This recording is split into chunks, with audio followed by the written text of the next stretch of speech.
Hello, everyone. Welcome to our event today. This is co-presented by Women in Sales and Unifor. We are so excited to have all of you here with us today and to have this incredible panel that's with us. So if you are just joining us, if you can just drop us a note in the chat, let us know your name, where you're joining from, maybe a fun fact. And we're just really grateful and excited to see all of you. Before anyone asks, yes, this session is being recorded and it will be accessible after the event. So to kick things off, my name is Alexine Mudawar. I am CEO of the organization Women in Sales, which is co-presenting today's topic. Women in Sales, if you don't know us, we are a large community. We are global. We have an audience of close to 15,000 people now all over the world. And we focus on helping women find success in the field of sales and ensuring that their voices are elevated and seen. So we have a lot of content, a lot of webinars, events, in-person opportunities, and educational materials to ensure women are finding success in the field of sales. And right now, I'm going to have each of our panelists introduce themselves. But first and foremost, I'd like to go to Jade, who is joining us from the Unifor team, which is our other co-host for today. And she's going to introduce herself as well as Unifor. So Jade, over to you. Awesome. Thanks, Alexine. Yes, so my name is Jade Barella. I'm a sales director here at Unifor, overseeing the central region. And if you aren't familiar with Unifor, basically Unifor is a global conversational AI organization that started in 2008. And we really believe that the future of enterprise AI is human-centric. So essentially, our enterprise AI platform helps organizations transform their data. And we do that by evolving the technology from simple keywords and transcription to analyze words, tone, and visual cues so that reps can then have a better read on customer sentiment and engagement. Q for Sales essentially helps sellers understand their buyers and build a consensus so they are more confident when they're engaging with their customers. Amazing. And Unifor is also an annual partner of Women in Sales, which helps us offset the cost of all memberships for thousands of women. So we're really grateful to them. Amazing. And Zoya, how about you? Tell the folks who you are if they don't know you yet. Yeah, I'm Zoya Segelbacher. I like to call myself an OG Women in Sales community member. I love this community. I've been part of it for a while. I work at Gong. I've been at Gong for almost 3 years. Currently, I am in sales enablement, but I've been all around sales, right? I've been an SDR, I've been an AE, I've been a manager. And like I mentioned, now I'm really getting into the sales enablement function, training, strategy, and I'm so excited to be talking about our topic today. Yes, and we're so excited to have you. Lori, over to you. Tell the people who you are if they don't know you yet. Hi, everyone. I'm Lori Richardson, and I have a sales strategy firm called Score More Sales, which I've had actually for 20 years, believe it or not. Seems like a long time. And but I've also started Women's Sales Pros 10 years ago, and that's the organization that works to get more women into sales and sales leadership, and we support and encourage all of the other women in sales organizations, particularly Women in Sales. And your group, Alexine, I love what you've done and how you've built things and how it's growing and growing. And I'm in Phoenix, Arizona, or actually Mesa, Arizona. It's a little noisy because I'm outside, so I'm going to mute myself in between my answers, if that's all right with everyone. Yes, you got it. Lori is the only person I think that has me be on a crazy travel schedule this year. So Lori is all over the place, and you can find her at all the events, it feels like. So we're going to kick things off with today's conversation. And we encourage all of you who are in the audience, please drop your questions in the Q&A. We will try to weave those in or get to those at the end, but we are paying attention to those. So there is a Q&A tab. Keep dropping those questions. We're watching them. So to kick things off, would love to start with you, Lori. A little bit about your founding story. How did you first get into sales? How did you get your start? And curious if you knew right away that sales was the right role for you, or did it take you a minute to kind of adapt and get excited? Yeah, it's interesting because I feel like I tell my story quite often. I posted it recently, just last week on LinkedIn, kind of the bullet points, and there were a lot of people that had never heard it. And so maybe I need to tell it more often. But I started, I was a teacher in early childhood education. It's a very low paying job. I'm sure it probably still is. It's one of the hardest jobs in the world, and I was a single mom and I had a family and I needed to make more income. So I wanted to make the kind of money that my male counterparts made. And I took a non-traditional program for women. I went through a lot of things trying to learn. And when someone talked about technology, this was a long time ago, I was in my early 20s, I thought maybe I could sell technology because I grew up in a family run business.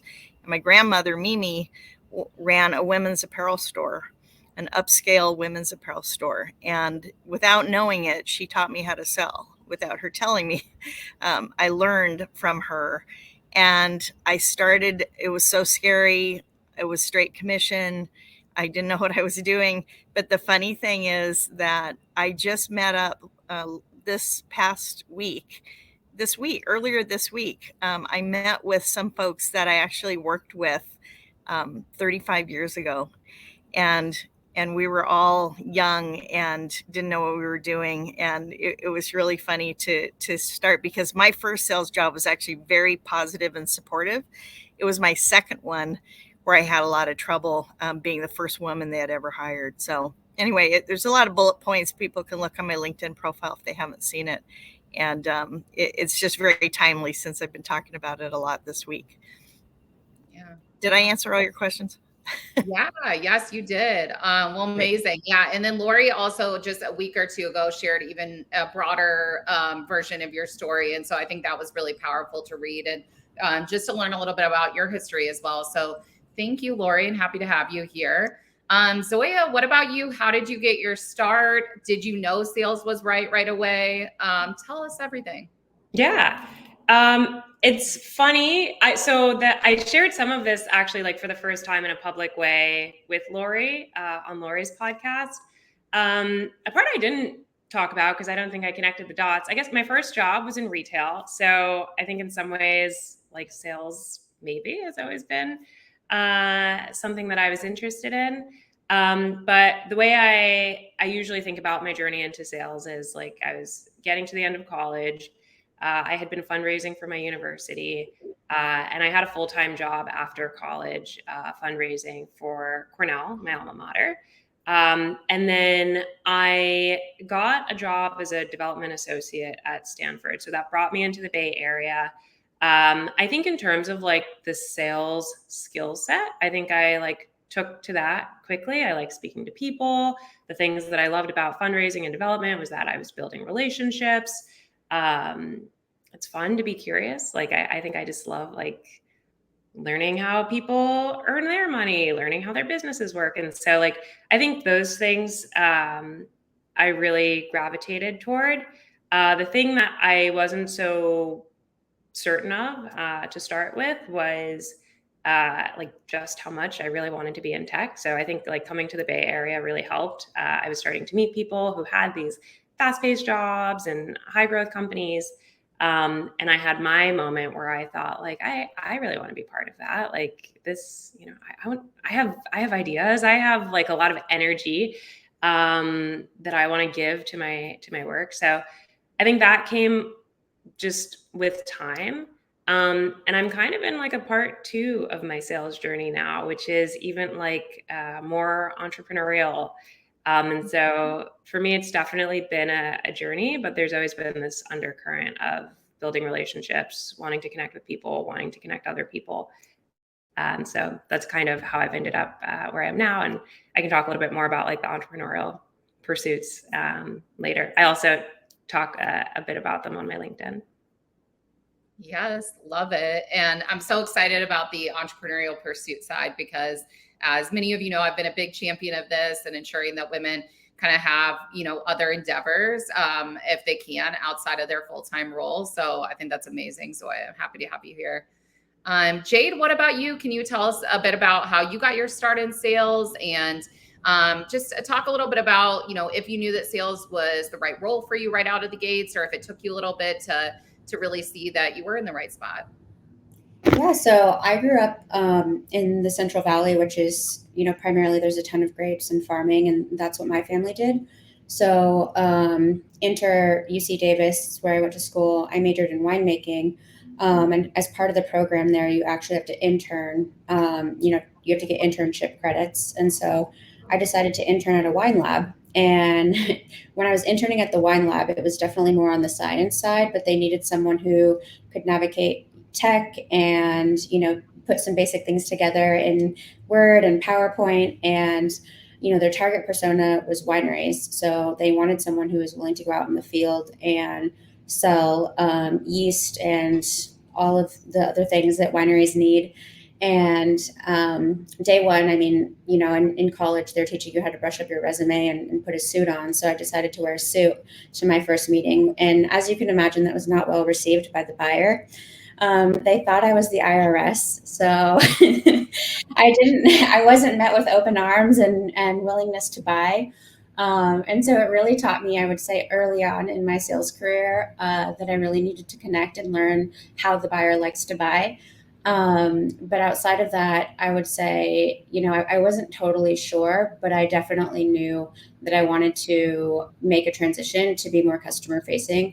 And I would say that was kind of the trajectory. I changed my major. I was already, I think, a senior at the time, and completely pivoted and stayed in sales after that. I was in real estate sales for a little bit, and then after that, I went to this company called Serious Decisions, which sold best practices to sales, marketing, and product leaders, where I learned a ton, and that kind of ultimately brought me to tech. But what really I would say was kind of the foundation of everything was really learning about the buyer and like how people like to buy. And I think it's been something that I've just always been kind of laser focused on, and almost because of that consulting background at Serious Decisions for a bit, super process driven. When I think about like connecting with buyers, I'm always trying to get into the weeds around, what's really driving them.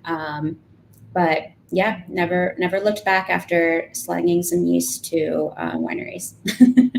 I love it. I mean, I think one common theme right out the gates, and this is a topic we're actually getting a ton of requests for an event right now, is this idea of like career transitioning. Like I was retail, Zoya, Lori, Jade, we all have these stories of kind of starting and things that maybe were sales adjacent or had application into technology sales. And then we're able to really pivot that and find success. So that's something we are actually about to roll out another event on, because we are just getting so many requests for it.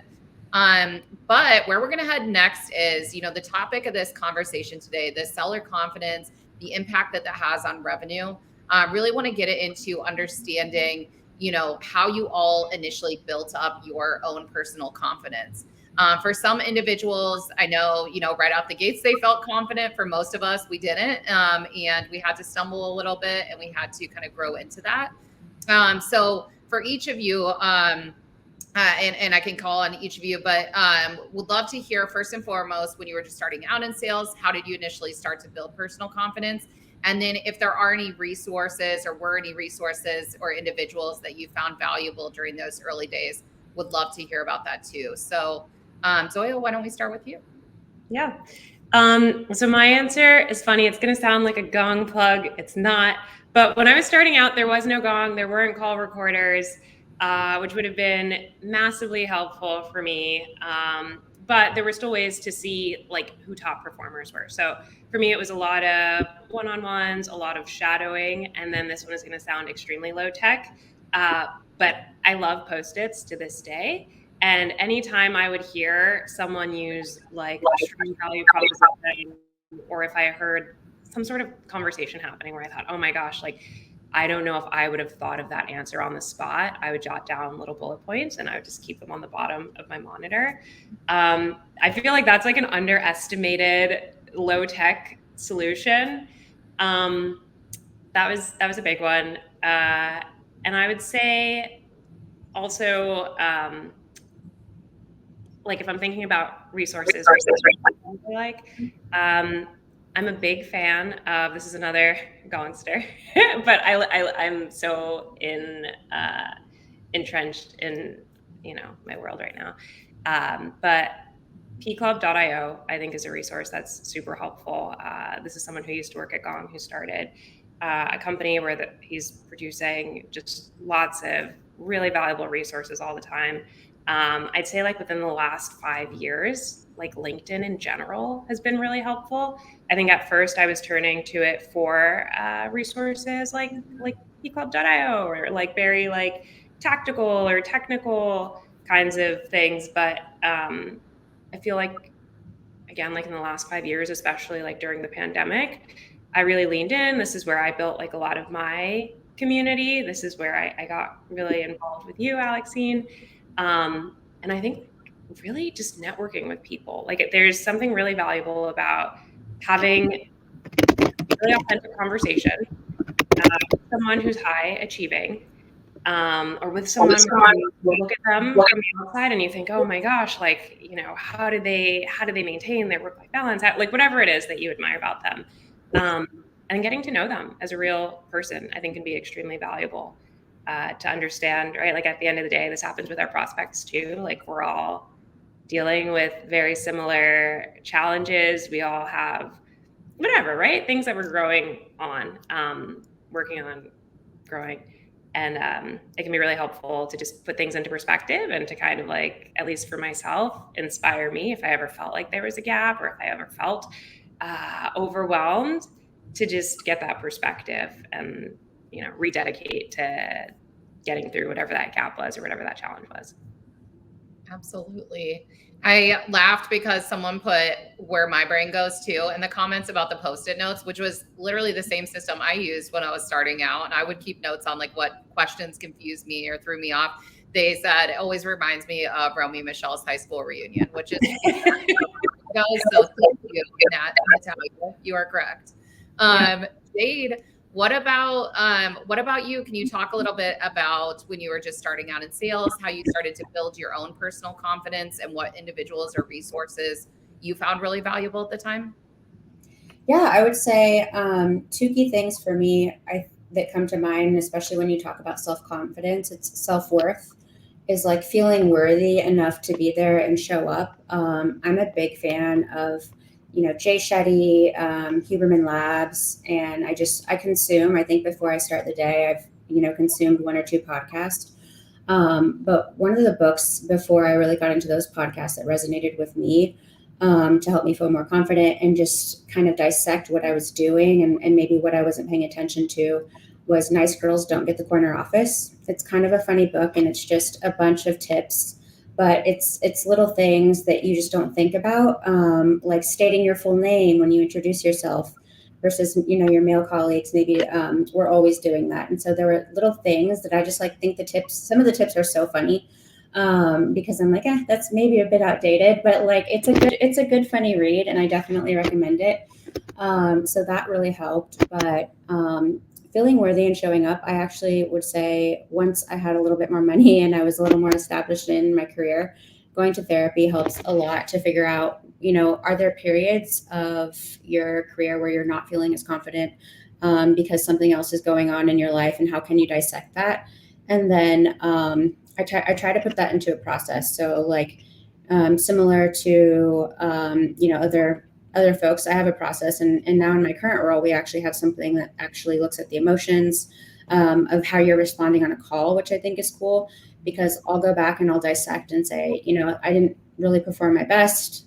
I kind of felt like the buyer wasn't really responding to me that way in the way that I wanted them to. And so dissecting self-confidence in times when you felt your best, I always try to take a personal note and instill that process daily in everything I do. And then I would say the last thing that I do is transitionary periods. So if you have a bad call, taking a 10-minute transition break to clear your mind. Jay Shetty talks about it a lot, whether it be like from the workday to your relaxing time and like having no tech rooms. So I try to incorporate transitionary periods throughout to shake off if there's a period where I didn't feel confident. And I try to look at it as a moment and just think of a time when I felt more confident and move on. Yes, so many gems you just dropped, and thank you for also calling out therapy as a resource, especially for individuals who are lucky enough to have their companies who cover some of these resources on their behalf. This is something that was not talked about for many years in sales. It was something that was seen as like shameful or scary. So it's just so great to hear so many incredible women and men in our field who are speaking up and talking about therapy for the first time and sharing these resources and ensuring that others have access. So that is amazing. Lori, what about you? Can you talk a little bit about when you were starting out, how you built up your personal confidence, and what, who were the individuals or what were the resources that you found incredibly valuable? Yeah, I don't think there's a way to shortcut it when you're new. People will say, and I've onboarded hundreds and hundreds, over 1,000 people, and everyone will say the same thing. Just show me, just show me exactly what to do and I'll do it. You can't do that in our field because there's just too much nuance. There's too many options and potential and possibilities. So I think at a young age, I just considered myself a student of communication, of psychology, of negotiation, just of people in general. And I learned a little bit about the products, but I have to tell you, being in tech for years, I was never technical. I never had all the technical answers. I always had good people around me that could do that part. So even that's another thing that I know bothers people sometimes in a new role in tech, is that they feel like they need to know all the bits and bytes and all the detail. And it's just not true for most situations. So I would say confidence comes from within, and I don't believe in the idea of imposter syndrome. Syndrome sounds like a disease. Maybe you're just not seeing your potential, and maybe you'll see it, and then when you do, you'll have that confidence. So I like to say things that are supportive. I like to believe things that are supportive of myself and my future, rather than things that put down my future. And so in a sales meeting, there's always one person that'll be like, oh, it's this client, they never do this, or they're never going to be ours. They always work with the competition. And those are not supportive beliefs. If instead you note that, you catch it, and then you flip it into, well, what would be supportive? Maybe it's the first time they'll work with us. Well, how great would that be? And so I think it's a game within ourselves. It has nothing to do with the people on the outside and how you're seen or judged. Mm-hmm. Very well said. So what's interesting about this panel in particular is that I almost feel like, as we think about like seller confidence, you each almost had to go through like two evolutions. You had your initial kind of becoming a seller, becoming a salesperson in the first place, confidence building session, I guess, if you will. And then you all became leaders as well. And so I think that's almost like a second building block, is like, okay, now I have it maybe down as a rep.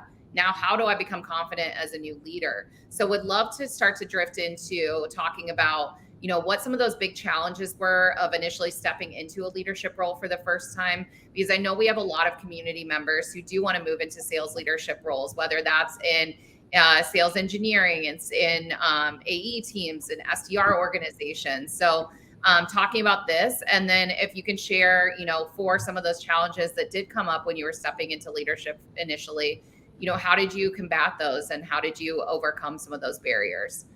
So Jade, would love to start with you for this question. Yeah. So actually, I moved into a leadership role when I was in an organization that was kind of going in through a transitionary period.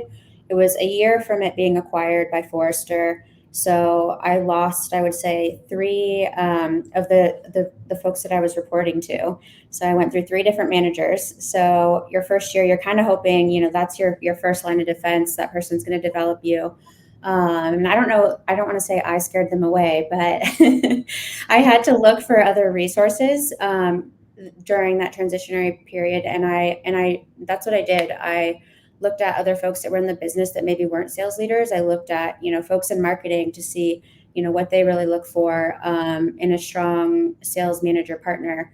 And that was just something that I had to do in that function. And I would say it helped kind of set me up for success in a leadership role moving forward, because now my go-to is to be more collaborative and kind of figure out who I need to be building a relationship with.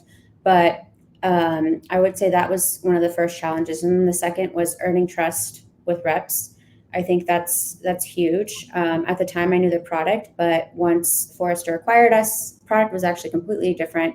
And then I inherited reps who didn't know, who didn't have trust that I knew those products, and they were right. I didn't.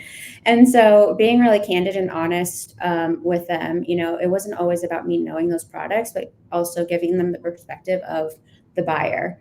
I maybe don't know the product, but I can listen to this call, and as someone who you're selling to, maybe here are some areas that I would love to coach you on, and then also let's pull in the resource that does have some additional expertise for you. So being honest with where you can provide guidance, and then also where you need to maybe pull in some additional resources to support them, I think really helped me to build trust. So change and building trust, where I would say were probably some of the bigger challenges, but because I went through those early on, I think now when those happen, I kind of just go into execution mode. So I guess my advice there is that, the good news is when you're going through it, it feels really tough, but after a while you're like, oh, I've done the worst of it. Let's just move on. So. Amazing. Zoya, what about you? Thinking back to those early days of stepping into a leadership role for the first time, take us back, let us know some of the challenges and how you overcame those. Yeah, I think the biggest hurdle, at least from my perspective, is going from being an IC and never having managed people before to finding someone who's going to trust you to be that people manager that they bring in for the first time, right? A lot of the time, there's a lot riding on that person's reputation, right? Whoever said like, yes, this is the hire, they can do it. And there's usually a lot of doubt, like through the interview process. And we're speaking about confidence, right? And that I think is one of those moments where you really have to double down on looking internally and thinking about, the success that you've had and why you believe in yourself, even if maybe no one is believing in you at that moment. Other kind of like, I guess, strategic advice is, I think, in my perspective, easier. I've seen this happen in a way that seems like there's a little less friction if you can do it within your company, right? Like establish that credibility as an IC, build relationships with people who are going to be able to promote you from within. That said, right, like that's the path of least resistance. But I think it's also important to note that sometimes you're just not in the right environment, like as we're talking about topics of confidence, or like whether we're gonna like call it like a syndrome or not, right? But like this feeling where you doubt yourself even though you are qualified, and probably like in your gut, that you wouldn't have raised your hand otherwise. So I think sometimes it's also recognizing that, like there's this story about my mom like always references this story, a diamond that's at the bottom of the ocean, but it's not going to sparkle at the bottom of the ocean, right? Somebody needs to take it, bring it to the surface where it gets sunlight, and then finally it's in the right environment where it's shining and people see its value and things like that. I think it's really important to keep that perspective that like as much as what you bring to the table matters, sometimes your environment also matters, and that's not saying anything about you. But then the other thing that was challenging, right, once you're able to actually like land that role, I think part of the question was like, how did I overcome that? I worked my butt off at a job as an SDR, and I was, available. I was like open to building relationships. I had a manager, and I really leaned into my relationship with her. And then we ended up going separate ways. She ended up leaving the company. Eventually, I ended up leaving the company. But then fast forward however many years, she was hiring a manager, and she remembered the relationship that we had, and she remembered my work ethic, and she knew that, like I was trained in all of the frameworks and, things that she was bringing to this organization. So that's like, sometimes it takes a while too. For me, my journey wasn't, the one that I described earlier, where I said there's usually least resistance if you stay within the company. That wasn't my path to leadership. I ended up being hired on as a manager, but it was because of performance in a past role, and it was because of the relationships that I built in that past role. In terms of what I think is really challenging, credibility for sure, especially if you're coming externally, because they're like, who is this person? Like, what's her track record? What has she done? Usually if you're coming externally, you're inheriting a team. So they're not people that you like interviewed and built the relationship with when they were really excited about the company, right? They're people who, you know, been there for however much time. And then, you know, you're starting from completely ground level.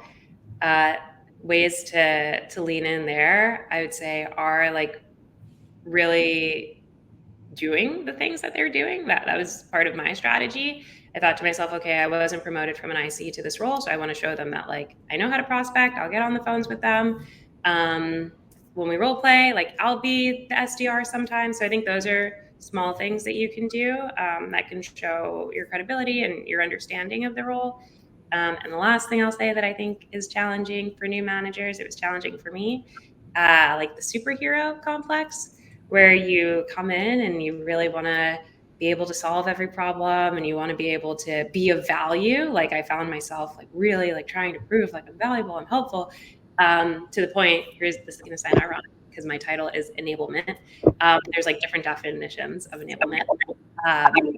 You never want to enable someone to the point that they can't do the role for themselves. So I think like finding that balance between doing, right, versus teaching someone to fish, and the value there, right, bringing it back to confidence. If you let someone try it on their own, if you're able to like bite your tongue and like deal with the discomfort, right, of being like, oh, like I don't know if it's going well, but like don't get involved, let them solve their problem, or at least for a little bit, then they in that situation also feeling like capable and confident and knowing that they could do, you know, that they stretched themselves. For me, that was definitely a challenge of like knowing when to stretch someone, especially because not everyone wants to be stretched, at least in that moment, versus like getting involved and being like, okay, this is well beyond their limitation right now. Mm-hmm. Mm-hmm. Lori, what about you as you think back, you know, to the early days and thinking, you know, not even only as, I guess, you know, a company leader, but also even becoming your own leader and your own organization. What were some of the challenges and how did you go about, you know, combating those? Yeah, when I think of the leadership, I think about being able to really know yourself. And we all tend to have blind spots.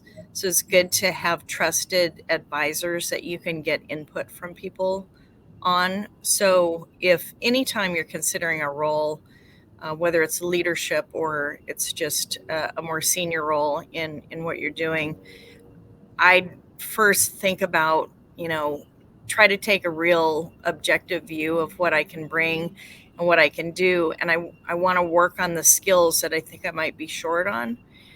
That's when I would get some outside opinions as well. So I have my own idea, and now I'm going to get some other trusted advisors. Another thing that I would share is that when I took over the Women Sales Pros Experts group from my mentor, Jill Conrath, I wanted to be called a convener because that's what I do. I convene people. I bring people together. And Jill looked at me and she said, that's not a leadership title. She said, people don't understand what that is. She goes, you need to be president. So that's how I became president, because I wanted to grow into it. I certainly didn't feel like a leader they were mostly my peers at that time. And I grew into it. So sometimes you just have to start. And I'm not a big fan of that phrase, fake it till you make it. But I am a big fan of, you know, do it until you believe it. And so that's what I did. I worked my way into it. Yeah, it's amazing. The next question, where we're going to head next, I kind of combined a couple thoughts I was having going into this session. So when we think about sort of the last couple of years in tech, it's been tumultuous, I think, to say the least. And there's been a lot of things that have happened, and there are a lot of reps that are struggling. So would love for each of you to speak to, as leaders, how you've also helped your own team members not only build their own confidence, but also stay motivated, especially in really challenging times like what we've been in the last couple of years. And then if you can also, if there's anything to speak to in terms of how that directly correlates to revenue for your organizations when you do have team members who are more confident, who are motivated, who have their finger on the pulse, that would be really helpful. So we will go to Zoya first, and then we'll go from there. Yep. So when I'm thinking about like how I can help someone on my team who's maybe dealing with self-doubt or not, maybe they're feeling really confident, right? But like, let's say someone just joins my team. For me, I think it's really important from the beginning to level set. So especially in an environment like tech, it's very fast paced. We hire people who are confident. We hire people who are good at their jobs, right? There's usually like a very impressive track record. And that's true even for someone who's starting brand new. I'm constantly reminding them, if you were brought to this team, you were brought to the team to make the team better. Like, one, just trust that. You wouldn't have survived the very intense interview process. But sometimes saying that isn't enough, right? So I think leveling with people is really important. Just creating like a safe space to say like, hey, you're not always going to feel confident. And that's completely okay. And that's completely normal. Like, every single person at this company has moments of self-doubt or has moments of, moments where they're not confident. And then if I'm working with them one-on-one, if I'm like trying to diagnose it, I'm usually trying to understand like where the self-doubt is coming from. Is it because they're being overly concerned with like the external? Is it because they're comparing themselves to others who've maybe like been in the role longer or who have a specific background and that gives them an edge? Or is it because there actually is a real gap? Like, I think that's whenever someone's having self-doubt, that's really important for me to understand. And because there's something we can do about all three of those options, right? And there's nothing wrong with any of those. And then we go to, how can I be supportive? And then how can I empower them to become supportive of themselves as they are, and then expand them to grow to where it is that they want to go, right? Because if you're craving that, there probably is. Sometimes there is a real gap, and that's great that we recognize it. I think just like changing, we talked about like words are important, changing it to I'm not good at this, or everyone else is better, at this specific thing than I am, to I'm not good at this yet. Great. What do we do about it? So I think that's how I generally approach like how to help someone who's struggling with self-doubt. Another thing that I wanted to talk about too, and then I'll get to the part two of the question, like how that impacts revenue. I'm also really mindful of people who aren't extroverted, because I think in sales, sometimes we can mistake extrovertedness as confidence, and then introversion is like a lack of it. But like, don't get me wrong, it requires confidence to like constantly put yourself out there in the way that extroverted people do. But there's also plenty of people who are quietly confident. And I'm a big proponent of diversity, right, of all types. I think that like an environment wouldn't be good if we were only hiring the same type of person who's always going to raise their hand, who always thinks they know the answer, whether it's right or wrong, right, who's always going to be bold and take that step. Again, I love to see it. But I think it's important to make space and recognize that there are people on the team who probably have a lot to share, who are crushing it if you were to look at their numbers alone, and then make space for them to show what they know, right? Or like demonstrate confidence, demonstrate competencies in front of other people. So I think that's also something else to do. And then usually those folks get more comfortable speaking in public too, which again helps you project confidence, because I think there's both. There's true confidence, there's projecting confidence. They're very related. And so that's another thing that I think is important to think about as a leader. And then for part two of the question, how it impacts revenue. So I'm going to take it to Gong. We know good discovery impacts revenue, right? There's a really strong correlation. If you're going to do good discovery, you're going to have a higher likelihood of closing the deal at a higher rate. maybe you're going to be able to speed it up. There's a Gong study that shows if you ask between 11 to 14 targeted questions, there's a very strong relationship that you're going to close the deal. And again, it's like very specific, like in related questions. But it takes confidence to ask questions, and it takes like earning credibility with your prospect to ask those questions. So I would say confidence is definitely related to if your organization is going to be able to revenue. So I think it could be mistaken as like a soft topic or like a feel good topic, but like let's get back to the bottom line. But my personal opinion is that having a safe environment on your team to make mistakes, having a safe environment for people to feel confident has a really strong relationship on if you're able to generate revenue in that segment. Absolutely. As we are just headed towards kind of the final 15 minutes of the event, which is wild because I feel like we haven't been here that long. I would just ask that anybody that's out there in the audience, if you could drop in any of your Q&A questions, just so we can make sure that we get to those. We'll try to hit those at the end of the conversation, but just want to see what questions you all have. And we will go to Jade next. Jade, if you want to talk a little bit about how you've helped your own team members stay motivated, build confidence, and how that translates into actual revenue for the organization as well.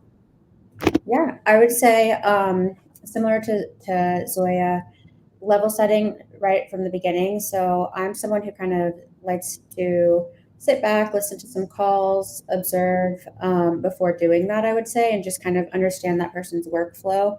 And then again, because I was in a business that sold competencies to sales leaders to assess their reps, I was super lucky to get access to those. So any rep that I sat down with, I would go through those competencies. They would self-rank, and then I would rank them.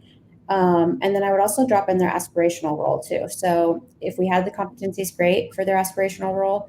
If we didn't, I would help build it with them, and we would co-build the plan to kind of grow into that aspirational role in their role. But it was always interesting to see, because if there was an area where they ranked themselves pretty low, and that came up on a call that they were going to be on, of course, it was going to kind of show, they're going to wear their heart on their sleeve. They're going to be less confident because they don't know business acumen for the specific industry. So leveraging those was super helpful. And I shared my story with them too. I think in the beginning, they're like, does this really help? And I shared how I used them in my own role when I didn't have a leader in place. So leveraging those really helped. And I love to do that to kind of build confidence with reps, so I know where they're feeling less confident. And then the second piece is it absolutely correlates to revenue, right? I think seller confidence impacts buyer confidence. When you were thinking about the fast talking rep versus a rep who isn't making eye contact because they're selling vaporware. So just little things like that, and that really does make an impact on buyer confidence. And our buyers are smarter. They have more access at their fingertips. I think solutions like AI are definitely empowering sellers now to be smarter and show their products confidently on those calls and conversations. Awesome. And Lori, we'll wrap with you, and then we did get a Q&A question that I think we could pop over to after this question. Anything to add in terms of team member confidence, helping folks stay focused, especially in challenging times, and how that confidence correlates directly to revenue? Yeah, as a leader, you lead by example. That's something, Zoya, you said earlier, which I really liked, is that, I'll get on the phones and I'll show them how to do it. And that's how they know that you know what you're talking about, because you're not too good to do any of those things. And the best leaders I've ever had have demonstrated that. Now, I had 23 managers in my sales career, and some were awesome and some were awful, I would say. But that's where I learned to kind of self-manage because I never wanted to be at the mercy of a bad manager to determine my fate. So I would set my own goals, and I would set my own, I would challenge myself in addition to any kind of a company challenge that I might have. And with the team, you inspire other people by your actions. One of the best ways to really pat yourself on the back is having good conversations with future buyers. If you can just do that every week, every day, that's a really good benchmark, because the more good conversations you have, those are going to lead to more opportunities and more closed deals. Amazing. I am going to actually display this Q&A question that we got from Christine Lambert. And so let me just pop this onto the stage really quick. But Christine asked, I'd love to learn more about the prep that goes into building the confidence to ask those 11 to 14 questions. I agree that confident discovery is so important, but have been working with a coach team on how to effectively prep for those calls. So any advice that you all have in terms of, and this can go to anyone, you don't all have to answer, just anybody that feels interested in this one. Just talking a little bit about how you actually prep for discovery and how you get more confident and more competent, if you will. I just want to add something to what Zoya was talking about those questions, is that how you deliver those questions too. So it doesn't sound like an interrogation, and those are communication skills that you need to develop. So it's not just a matter of knowing the questions, but in the delivery and in the active listening with your buyer. Yeah. And I can build on it too. I brought up the 11 to 14 questions.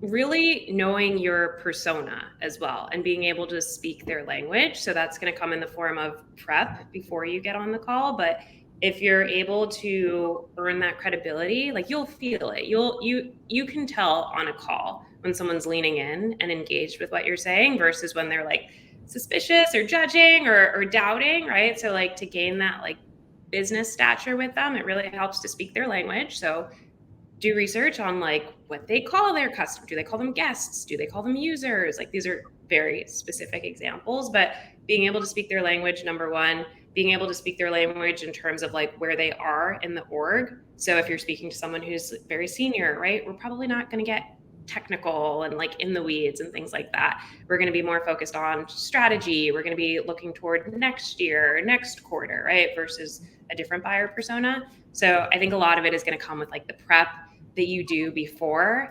And like, this is just a plug for Upfront Contract. Speaking of Post-its, I still have Upfront Contract like on one of my Post-its because sometimes, vulnerable moment, I don't always do it in internal meetings, especially if it's like a more casual, like if it's someone that I get along with and we, chat about things like in other times. And I always regret it. I always regret not having an Upfront Contract. And that in and of itself can give you so much confidence to start an interaction off the right way. Yes. The Upfront Contract, big fan, very important. It is not one of those like sales tactics that's like cheesy. Like people appreciate knowing what they're going into on a call. They appreciate knowing what the flow of the call is going to look like. So absolutely, if you are not leveraging that, cannot recommend enough. Oh yeah, please, Jade. Yes. Yeah, I wanted to add something there. So I don't know if there's maybe some folks on the line that are familiar, but value selling methodology really hypes up the open, probe, and confirm. I really love the way that methodology segments out those questions, because you have an opening question, and then furthermore, if that person's maybe not speaking, it really teaches reps to then ask the following probe question and then confirming the question to make sure you're understanding it right. You can probably find like a screenshot of this somewhere on the internet, or maybe speak to the value selling, but they basically break out those questions for problems. They break it out for questions you ask to build the plan. And so I would say that would really help get you those prep discovery questions as a starting point. Absolutely. And I just want to double tap on, I know it sounds silly, but one of the themes that has come up a couple of times today is actually writing things down or having things in front of you. I know for me, as a seller, having things, especially when I'm just starting in a role and I'm not sure, trying to memorize and have all your questions and like already have it in your brain, and then you get nervous on a call, very frequently you lose those. So it's better to just have things documented and have a resource. And if you need to reflect on it, you can, or if you have to go back to it, you're able to. Doesn't mean you have to use it. Doesn't mean you have to read from a script, but don't be afraid to have resources and leverage those, especially as you're growing your confidence. So as we head in, we're going to do just a lightning round for a final question. And then we are going to close with Jade actually sharing some of the open sales roles, which hint, they have a ton at Unifor right now. So our lightning round is going to be each of you answering this question. What is one piece of advice you would give to women who are interested in becoming sales leaders one day? Zoya, you're first. Okay, I'll make it quick. There's no one size fits all in leadership. It's super important to be yourself. So don't just look for an archetype of a leader and think, okay, I have to do X, Y, Z. Look for inspiration, obviously, right? People who their energy vibes with you, right? Their values are similar to yours. But at the end of the day, you have to be yourself or it's not going to feel right. Yes. Love it. Jade, what about you? What would your piece of advice be? I would say be open to looking, to learning from people or mentors who aren't necessarily who you would align to the most or who you feel like you think. I always like to look for mentors who have diversity of thought different from me, because I can learn from them and really learn from their superpowers. And so I think it helps you get a different perspective or layer view of the business. So maybe even going outside of sales to give you a better business acumen and learn about their role helps kind of make you a well-rounded sales leader. Absolutely. Lori, what about you? What's your piece of advice you would give to women? Yeah, know the fundamentals of selling, because you can't be a very effective sales leader without understanding that. So go through all the things that you need to do and don't rush to try to get into leadership before you're ready. Get feedback and look for mentors in specific areas where you want to be better at. If it's understanding financials, talk to someone specifically about that and keep track of those conversations and be of support to them and help them, because there's a way to help everyone, even if someone is a mentor of yours. So I would say be patient, but also be focused on, understanding where you can go in the company. If you're not at a company where it's clear, and I know that there are a lot of women in that, you need to find a company that will support your efforts to grow. And make sure that you have raised your hand for any and all opportunities so that folks know. Many leaders don't necessarily know that you need to become a leader unless you actually share that with them. So make sure that your desires are known and communicated. And I agree with everything that was shared. And those were all amazing pieces of advice. So we are just going to move towards wrapping up. But Jade, before we do, can you tell us a little bit about Unifor, what roles you all have open today? I know you have a huge list, so maybe we'll just highlight some of them. And maybe if you even want to include something about why you like working at the company and why you think it's been a great organization to work for, that would be amazing. Yeah, I'll start with the why, actually. So I met Unifor at a networking event here in Austin, and I asked the VP of Sales, Marie Brunet, at the time, to be a mentor of mine, because I feel like she has a really good online presence and I wanted to learn from her. And so she actually brought me into the business, and that's what brought me here. So like Zoya and Lori both mentioned, building those relationships outside of the workplace, I think will be hugely beneficial to you. So having her here, and then also the product brought me, I really wanted to jump on the AI train, and I think it's a great opportunity to do it with a business that's been doing it since 2008. But from the role perspective, we do have a lot of roles, and I'm literally staring at them, so I probably won't name them all. But functionally, if you're looking for a role in customer success, we have customer success roles open with the Q for Sales product, which is the product team or org that I'm in. And then we also have roles in solutions engineering. I'm assuming the audience on here is probably primarily sales. But also account executives. Some of those roles are hybrid, and some of them are remote. So Alexine will probably be sharing the link with everyone, and would definitely be open to chatting with anyone if you're interested in any of the roles. Absolutely. So we will share some information in our job postings channel in the Women in Sales Slack community, and I'll make sure that Jade is tagged into that. So you have a direct line in. I would definitely take her up on the opportunity. So lots of incredible roles within Unifor. We're super excited about this partnership and about working with a team that is really focused on helping women find success in our field. So thank you, Team Unifor, for co-hosting this presentation today. Thank you, Lori, Jade, Zoya, for being part of our Seller Confidence and the Impact on Revenue webinar.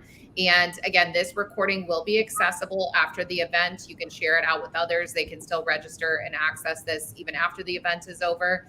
And we very much encourage all of you, if you haven't yet, get involved in the Slack community, start joining regional channels, you can know others in your city, and help each other where you can. It's tough out there, and we want to be a really supportive community that helps women regardless what stage of their world they're at.